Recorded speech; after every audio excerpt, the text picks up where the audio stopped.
You sent the message. You waited and waited. You watched the little clock icon. You refreshed without refreshing. You checked without checking, and still nothing.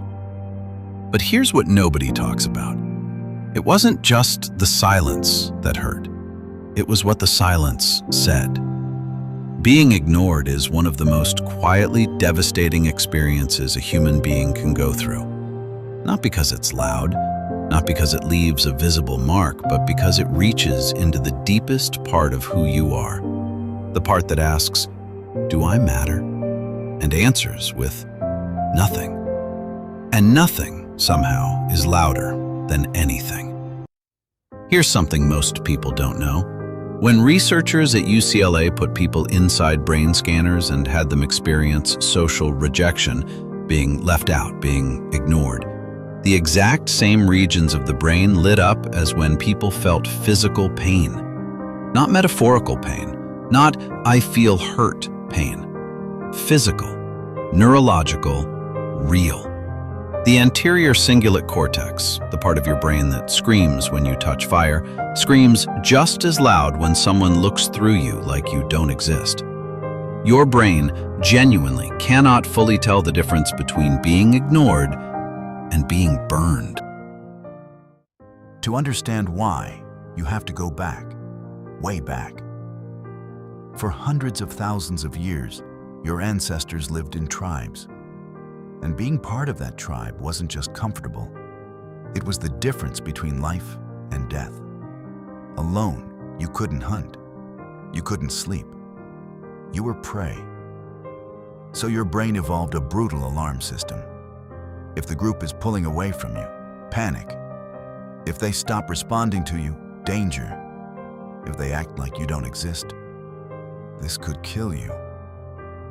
That alarm hasn't gone away. It just moved from the prehistoric wilderness straight into your chest. But here's what makes being ignored even more painful than outright rejection: the uncertainty. When someone tells you no, when someone says, "I don't want this," it hurts, but it closes. Being ignored leaves everything open. Did they see my message? Are they angry? Did I do something wrong? Am I being dramatic? Should I reach out again? Would that make it worse? Your mind spirals into the gap they left behind. And every revolution of that spiral tightens something in your chest. Silence doesn't give you answers. It gives you questions. And you answer every single one of them with your worst fears. The silence speaks. And what it says depends entirely on your wounds. If you grew up being made to feel like a burden, the silence confirms it. You're too much. Of course they pulled away.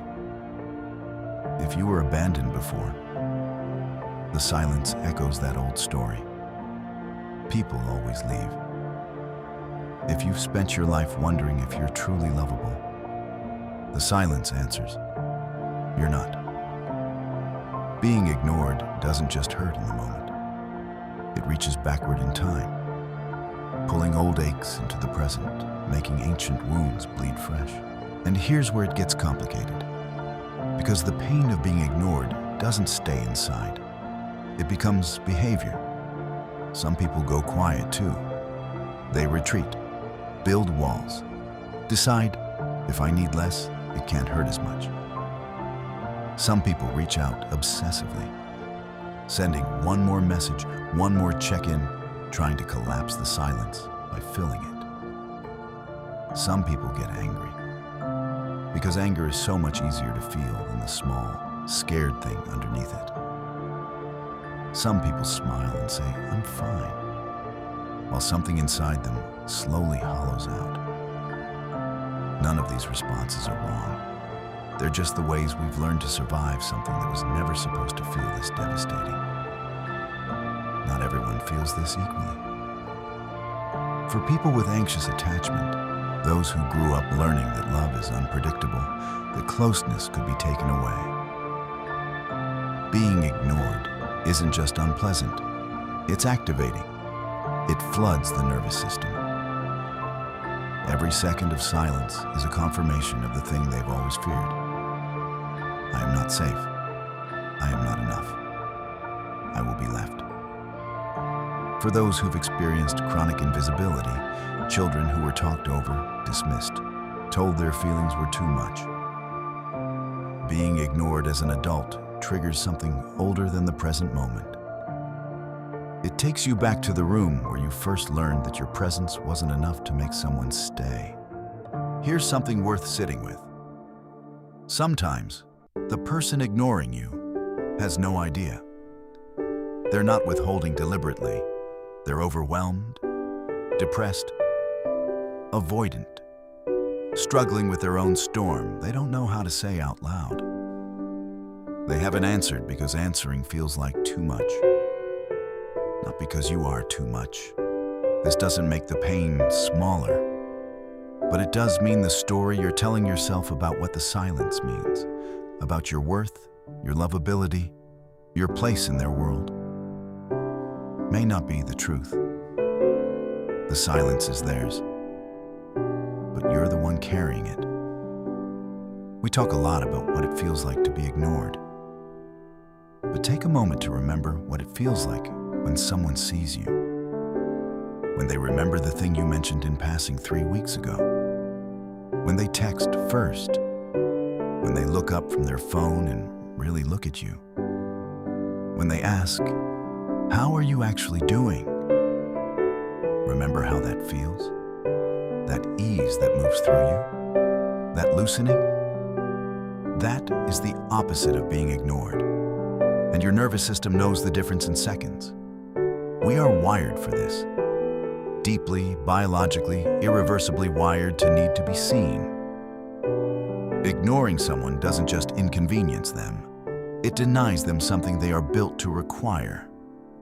So what do you do when you're inside the silence?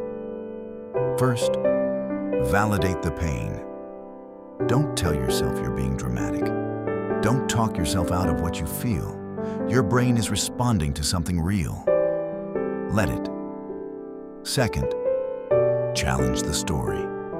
The interpretation you're building that you don't matter, that you're not enough, that this person confirms your worst fears about yourself. Question it. One person's silence is not a verdict on your worth. Third, tend to the wound without the source. You don't need them to respond in order to feel better. You need connection. And sometimes that means reaching out to someone else who's ready to show up, to let yourself be held somewhere, by someone, so the silence loses its power. And finally, decide what you need. Because sometimes, after the dust settles, the most powerful thing you can do is quietly let go of the door you've been knocking on and walk toward the ones that are already open. Being ignored hurts because you care, because you're human, because you were built by millions of years of evolution to need the gaze of another, to need to exist in someone's world, not just alongside it. It hurts because it's supposed to hurt, but it is not the truth about you. The silence is not your sentence. The person who can't see you is not the mirror you should be using. You are here. You are felt. You matter not because someone responded, but because you are already, undeniably, real. And the right people, they will find you.